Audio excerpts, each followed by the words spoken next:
акнун таваҷҷӯҳ мекунем ба рақобати вазни то 81 килограмм, он ҷое ки намояндаи кишвари Тоҷикистон, албатта паҳлавони бисёр шинохтаву маҳбуби мо Суннатулло Мусоев бо ҷудогии сафед ва ҳарифи бошад намояндаи кишвари Австрия Берд Панчинг.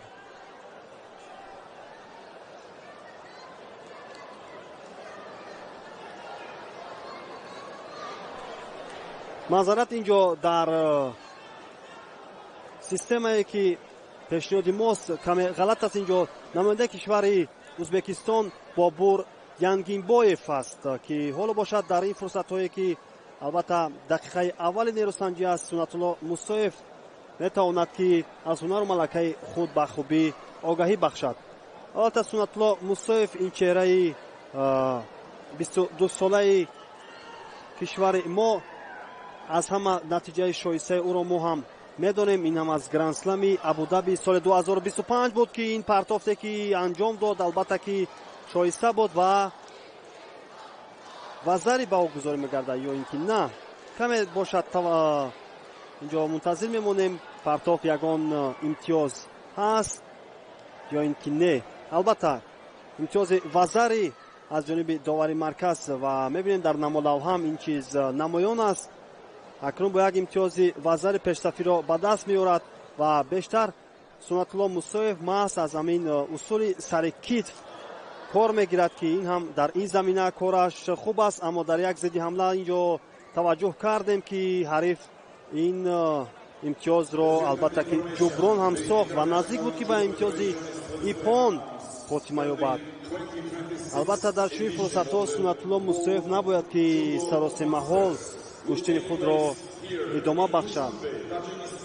ибтидо тавонист ки бо як имтиёзи вазари пешсафиро ба даст биёрад, аммо дар идома ҳамон саросемагӣ ва саросема ҳол кушин гирифтан барояш на чандон мусоид буд ва ҳамин чиз ҳам таъсири худро тавонист расонад.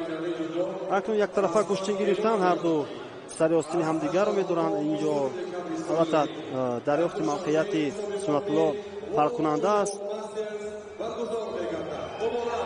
бояд дастро инҷо раҳо бахшад, аммо на.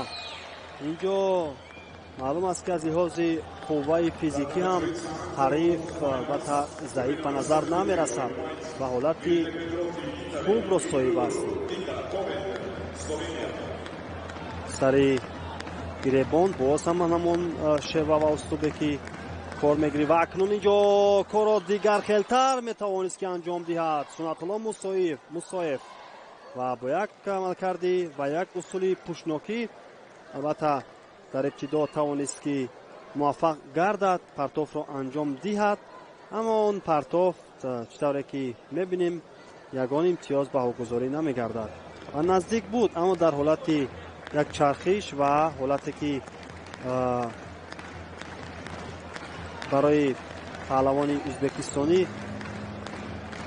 мусоидтар буд, тавонист худро раҳо бахшад. акнун ин амалкарди паҳлавони ӯзбекистонӣ бошад, имтиёзи юко ба о гузорӣ мегардад ва аз як учимата тавонист ки ё худ як пойзанӣ амиқтараш тавонист имтиёзи юкоро ба даст биёрад ва акнун аз лиҳози имтиёзҳо пешсафиро ӯ соҳиб мегардад.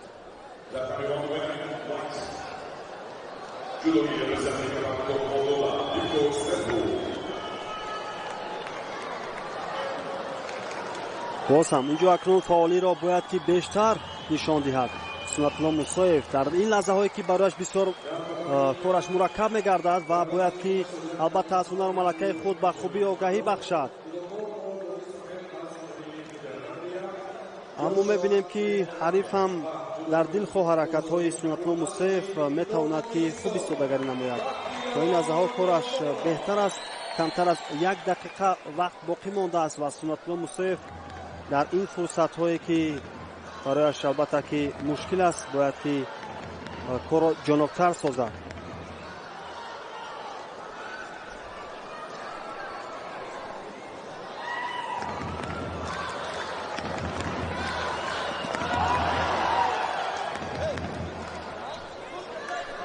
бобур янгибоев албатта ки мебинем ҳамеша аз фишорҳои Сунатулло Мусоев худро канорагирӣ мекунад ва намегузорад ки ин чеҳраи 21-сола аз ин лаҳзаҳое ки ӯ пешсаф аст он пешсафиро аз даст диҳад. албатта аз лиҳози таҷриба нисбат ба Сунатулло Мусоев таҷрибааш камтар аст. дар баромадҳои масалан байналмилалиро дар назар дорам. дар хазинаи дастовардҳои ӯ аз сатҳи байналмилалӣ ягон натиҷаи шоиста то ба ҳол ба қайд гирифта нашудааст. аммо инҷо бошад Сунатулло Мусоев бояд ки дар ҳамчун мизбони ин мусобиқа ҳамчун соҳиби майдон бояд аз ҳунару малакаи худ дар ин фурсатҳое ки каме ҳам бошад боқӣ мондааст нишон диҳад. ва акнун боз ҳамон усули сари китфро ва ҳарчанд мехоҳад анҷом бахшад ва ҳамин тартиб аз ин ҳолати бисёр хубу диданӣ ва тавонист ки Сунатулло Мусоев дар ин вазъиятҳои басо мушкил барояш ки фишори рӯҳии равонӣ албатта аз чанд ҷиҳат болояш зиёдтар буд ба хубӣ худро нишон диҳаду имтиёзи понро дар он фурсатҳои басо сангину нангин соҳиб гардад ва ба даври баъдӣ роҳи худро озод кунад. воқеан ҳам Сунатулло чӣ кореро анҷом дод ва инҷо мебинем ки бисёр афсӯс мехӯрад аз он иштибоҳе ки худи паҳлавони Ӯзбекистон Бобур Янгинбоев анҷом дод. аммо он ба суди мо буд. 15 сония то анҷоми вақти асосӣ боқӣ монда буд ки бо як имтиёзи юко Сунатулло Мусоев албатта ки дучори нокомӣ буд.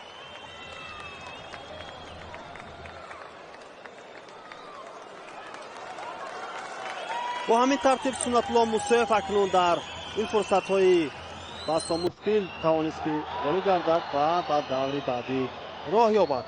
муборак.